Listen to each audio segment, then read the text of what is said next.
Today's session of Joseph's story is coming from a very special place.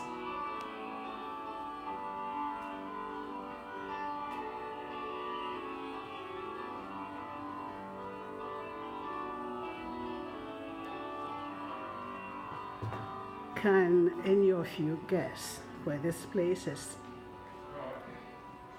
Well, today the recording is coming from the Coombs Abbey Hotel in the city of Coventry. Well, in the outskirts of the city of Coventry. And I'm just going to find a strategic place to sit and do this recording. There are beautiful chairs here. I'm going to sit in one of them and then continue the story of Joseph. Okay. Can you see me? Is it possible? All right. Yesterday, we got to the place where Joseph was made next in command to Pharaoh. And I did my little African dance to rejoice with him because he had finally got to a place where people were bowing to him. But do you think Joseph would have basked in that glory? Because the job Joseph was given to do would have been so daunting and overwhelming that he would not have had time to bask in the glory of being the second command of the whole country. Have you ever been in a situation where you felt totally overwhelmed? Have you ever been given a job where you thought, oh, help? And I think Joseph felt that way. I think he just said, help.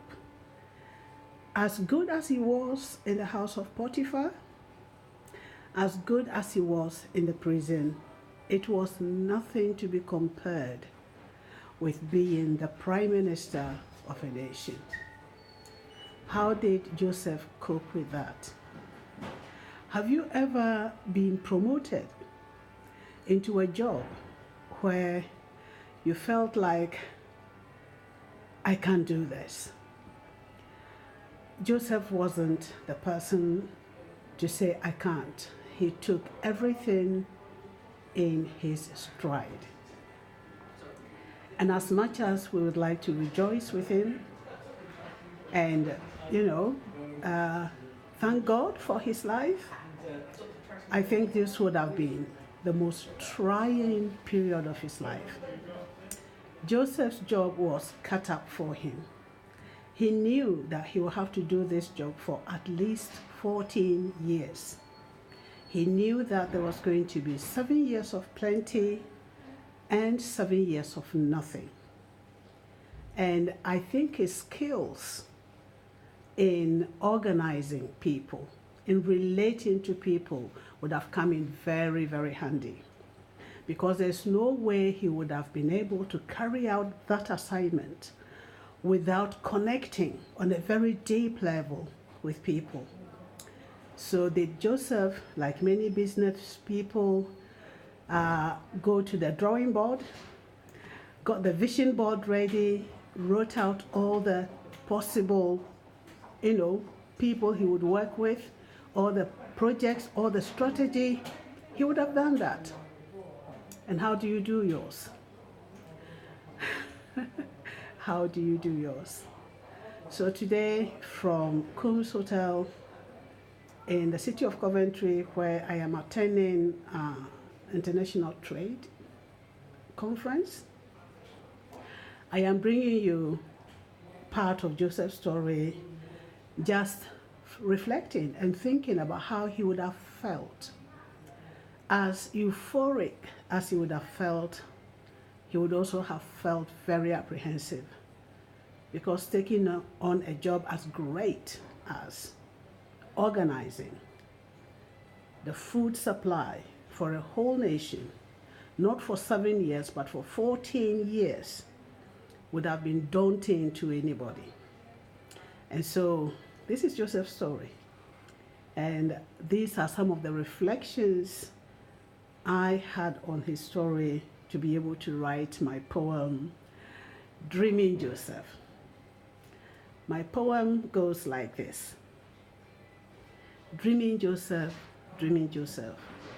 tell me what you saw. And then I said, what else did you see? For me, it was like waking him up from his first dreams. He tells me about his dreams. And then one line in the poem says, dreaming Joseph, dreams are dreams when you sleep. But do they all come true? And the rest of the poem, I believe Joseph is telling me that my dream and your dream is life. My dream and your dream is hope, to help us understand the one above calls on us some special job to do. And our dreams may not unfold the way we thought they would. And so this is just part of the poem. I'll complete it at a point where Joseph's brothers come to Egypt to buy grain.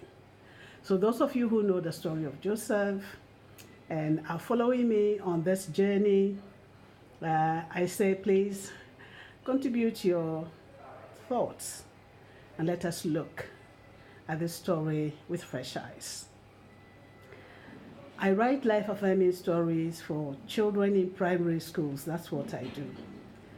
And in my writing, I have questions at the end of every book to help the children reflect on the story and imagine what it would have been like if there were characters in the story. So this is me saying, have a wonderful day from the city of Coventry. Thank you.